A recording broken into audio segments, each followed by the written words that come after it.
Сәлем оқырман. Шахкерім мырзаны жобадан шығарды, әлде өзі кетті ме? Әлі де сұрақ болып тұр. Бүгін болса өзінің жауабын Instagram желісінде айтқан болатын. Достар, сезім бағынан кетуім мен келуім жайлы түрлі жерлерде түрлі әңгімелер көбейіп кетті. Сол себепті өзіме, жұмыстарыма, жоспарларыма байланысты ақпараттарды басқа жерлерден емес, басқа адамдардың парақшаларынан емес, менің өз парақшамнан бақылағандарыңыз жөн. Менің шешімдерім мен жоспарларымды менен артық ешкім біле алмайды ғой. Жаңалықтарыммен бөлісіп отырамын, сөз деді Шахкерім. Солай әлі жауабын нақты естімедік енді. Өзі әлі айта жатар деген ойдамыз. Сөзін берді оқырмандарға. Және де өзінің өмірінде болып жатқанын хабарлады. Бүгін мен свиданияға шықтым. Қайда? Бір емес, екі қызбен қатар. Қанша жылда бірінші рет келіп отырсың киноға? 30 жыл сен ешкім киноға шақырмадың. Жоқ.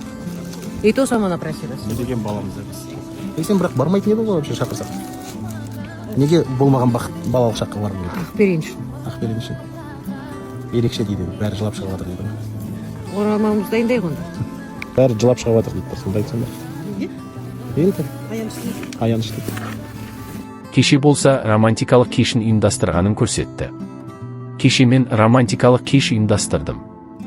30 жылда бірінші рет деген комплимент алдым деді анам. Соңғы рет әкем апарған болып тұр ғой. Барлық қошеметтерге лайық кино туынды. Жүректі тербететін, көңілге ой салатын өте әсерлі. Қалыпты көрінетін жағдайлар ауыр таңдау нәтижесі екенін түсіндім. Өгей әкенің өгейлігін сездірмей мені таңдаған. Бақытты балалық шағымды болдырған анама іштей рахмет айтып отырдым. Өміріңнің екінші көктемін көргісі келетін жандарды жазғырмаймын. Бірақ балалар өгейлікті сезбесінші деді Шах. Ал пікірлерді оқып көрейік, сізді қатты сағынып кеттік. Сезім бағыда Шахкерім мырза қызықты емес. Қазіргі таманда көре алмаймын.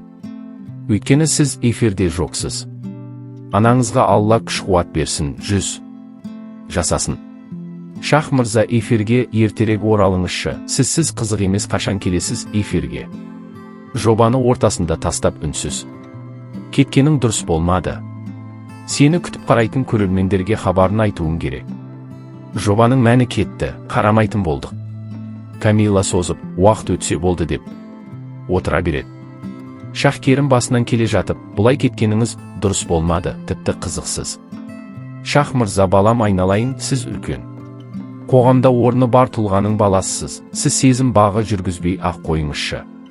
Сіз басқа эфирге, басқа бағдарламаға жүргізуге лайықтысыз. Сізге еш жараспайды. Бұны айтып отырған үлкен зейнеткер апаларың.